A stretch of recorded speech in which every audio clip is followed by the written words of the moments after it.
गांव जंक्शन का कारवां पहुंचा है पौड़ी गढ़वाल और हम इस समय मौजूद हैं गंगा भोगपुर मल्ला गांव में। हमारे साथ यहाँ के तमाम ग्रामीण भी मौजूद हैं। बातचीत का सिलसिला इन लोगों के साथ आगे बढ़ाते हैं। सड़क नहीं है, कहीं पुल नहीं है, कहीं बरसात में नदी आ जाती है। हमारा गांव जो है ऋषिकेश और हरिद्वार के बिल्कुल मिड पॉइंट में होने के बावजूद भी यहाँ पे जो है कोई सुविधाएं नहीं है। जस की तस समस्याएं हैं, कुछ बदलाव नहीं हुआ है। ये पार्क मुक्त कर दो हमें, और कुछ नहीं चाहिए। यहाँ पे कुछ भी फैसिलिटीज़ नहीं है। हालांकि गांव में फैसिलिटीज़ होती नहीं है, लेकिन आने जाने की जो सुविधाएं हैं वो नहीं है। कोई कन्वेंस का नहीं है, सड़क नहीं है, कहीं पुल नहीं है, कहीं बरसात में नदी आ जाती है।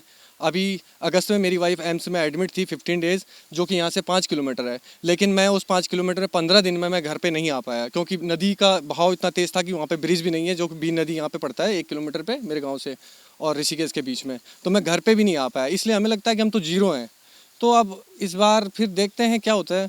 ऋषिकेश और हरिद्वार के बीच में रहते हुए भी हम लोग जो है आज जो है हमें लगता ही नहीं कि हम आज भी 21वीं सदी में अपना जीवन यापन कर रहे हैं। जहाँ देश विदेश जो है पता नहीं कहाँ कितने आगे बुलंदियों में पहुँच गया है, वहीं हमारा गांव जो है ऋषिकेश और हरिद्वार के बिल्कुल मिड पॉइंट में होने के बावजूद भी यहाँ पे जो है कोई सुविधाएं नहीं है।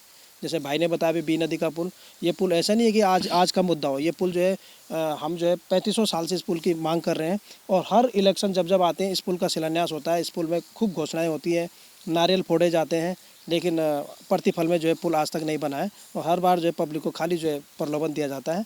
तो जैसे इस पुल की स्थिति है वैसी यहाँ पे आपने देखा होगा, आप जिस सड़क से चल के आए होंगे, कोड़े किमसार मोटर मार्ग उसको बोलते हैं।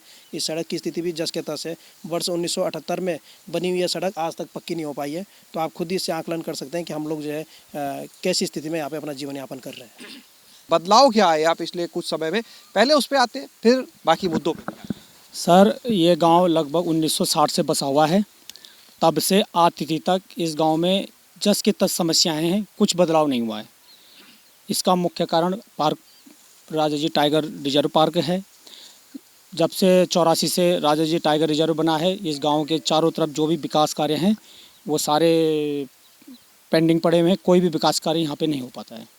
अच्छा, दूसरी चीज़ बताइए कि सरकार की जो तमाम योजनाओं की अगर बात की जाए, चाहे वो गैस सिलेंडर की बात हो, चाहे वो बात की जाए यहाँ पर शौचालय की, आवास की, इन योजनाओं का लाभ यहाँ तक पहुँच रहा है या वो भी अटक जाता है कहीं ना कहीं, जिस तरह से वो रास्ते की आप बात कर रहे हैं? नहीं, देखो, जहाँ तक शौचालय और गैस सिलेंडर की बात है वो चीज़ें ठीक हैं, लेकिन हमारे जो पारंपरिक रास्ते हैं, रोड हैं, गांव के चारों प्रदी पे जो हमारे पारंपरिक रोड वगैरह हैं, उन पे पार्क प्रशासन उनका मतलब किसी भी प्रकार से रख रखाव ग्रामीणों को नहीं करने देते हैं। दो तरफ से अगर इन पहाड़ों का पानी आएगा तो गांव की स्थिति क्या रहेगी?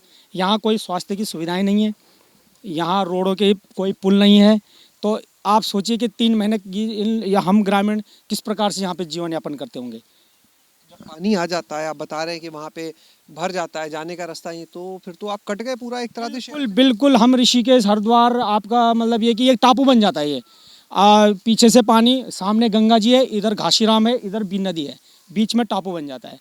अब आप सोचिए कि भाई किसी को मतलब चलो आटा चावल तो हमारे भाई ज़मीन, हम किसान लोग हैं, मगर इसके अलावा भी भाई स्वास्थ्य समस्याएं, यहाँ के विद्यार्थी बच्चे जो पढ़ने कॉलेजों में जाते हैं, यहाँ पे मतलब जो अपने प्राइवेट स्कूलों में बच्चों को पढ़ाते हैं, 3 महीने वो कैसे जीवन यापन करते होंगे, आप खुद सोचिए ज़रा।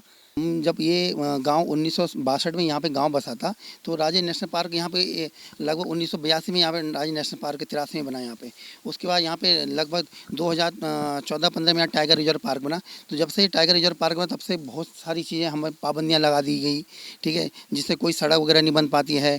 टूरिज्म यहाँ पे गवर्नमेंट टूरिज्म को पर्यटन को बढ़ावा दे रही है, पर यहाँ पे इसलिए इस कारण वन विभाग के कारण न पर्यटन आता है। यहाँ पे दिक्कत है, अगर हमारा कोई गेस्ट यहाँ पे 7-8 बजे अगर यूपी से या दिल्ली से कोई आ रहा है तो उसको आने नहीं दिया जाता, क्योंकि ये टाइगर रिजर्व पार्क है। तो हम यहाँ पे भी हम जो होम स्टे गवर्नमेंट जो प्रमोट कर रही है कि यहाँ पे पर्यटन को, कि बहुत दिक्कतें हैं, बहुत सारी प्रॉब्लम है यहाँ पे। क्या करते हैं आप? वही खेती बाड़ी का काम करते हैं। खेती बाड़ी मजदूरी करते हैं या अपनी? ना, अपनी खेती है, मजदूर। हाँ, पूरी मेहनत से लगे और मेहनत से लगे हैं, और कुछ नहीं है। अब यही है, हमारी खेती बाड़ी हो गई बस। ये पार्क मुक्त कर दो हमें, और कुछ नहीं चाहिए। बताइए, यहाँ की सबसे बड़ी समस्या क्या लगती है? ये है हमें कि रोड नहीं है, बीन नदी नहीं है, पुल नहीं है, कुछ नहीं है, बस ये समस्या है हमारी। और जब बीन नदी आ जाती है तो दूध दाल सब बंद हो जाता है। जो थोड़ा बहुत दूध लगा रहता है दूध वाले पे, तो वो भी बंद हो जाता है। तो दूध आ ही नहीं सकते। कभी कोई नदी में बह जाता है, कभी कुछ हो जाता है, बस ये समस्या हमारे, और क्या है। आपने यहाँ पर गांव के इन लोगों को सुना और अब हम आपको मिलवाएंगे एक ऐसे किसान से, इसी गांव के प्रगतिशील किसान से, जिन्हें यहाँ पर अपनी खेती के लिए बड़े स्तर पर सम्मान भी मिल चुके हैं।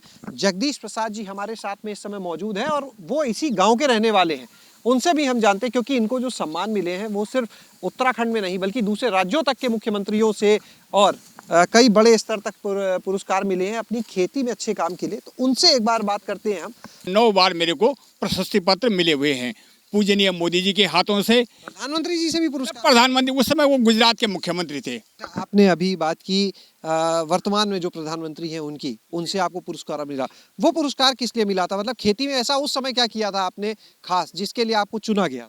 मुझे फूलों की खेती के नाम से जाना जाता है। आपने फूलों की खेती की बात करें, एक बार चल के दिखाएंगे हमें? अभी भी चल रही है वो खेती? आपका श्रीमान सीमित मात्रा में है, अब सीमित मात्रा में है, पर है कुछ ना कुछ। ये तो देखें एक बार चल के। आइए श्रीमान, स्वागत है आप लोगों का। आप देख सकते हैं यहाँ पर किस तरह से ये गेंदे के फूल जो हैं, ये बोरे हैं, उनमें उन्होंने लगाए हुए हैं, क्यारी बनी हुई है।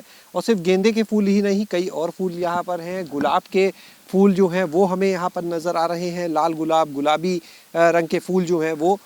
लेकिन जगदीश जी, बहुत अच्छे से आपने यहाँ पर तैयार किया हुआ है क्यारियों को, लेकिन आप तो बताए थे बहुत बड़े एरिया में आप करते थे, ये तो बहुत छोटा हिस्सा आप दिख रहा है फूल की खेती। महोदय, बरसात के कारण से फूल हमारा जा नहीं जा पाते। बड़े अफसोस के साथ ये कहना पड़ रहा है कि हमारी उत्तराखंड सरकार कतई इस बात में बस सिर्फ पार्क पे ही है और जंगली जानवरों पे ही जोर है। हमारी क्षेत्र की समस्याओं पे किसी भी प्रकार का कोई ध्यान नहीं देती कि अगर पुल बन जाए, हम लोग अपना माल बाहर बेच सकें तो हम फूलों की खेती में पहले भी जाना जाता था। 7 एकड़ में मैंने फूलों की खेती की, लेकिन जब अपना उत्पादन हम बाजार भेज ही नहीं पाते तो हार जग मार के हमें ये काम बंद करना पड़ा। जिस समय फूलों की मांग सबसे ज्यादा होती है उस समय वो अपनी फसल को बाजार तक भेज ही नहीं पाते, क्योंकि रास्ते बंद हो चुके होते हैं पानी भरने से। शैलेश अरोरा, गांव जंक्शन।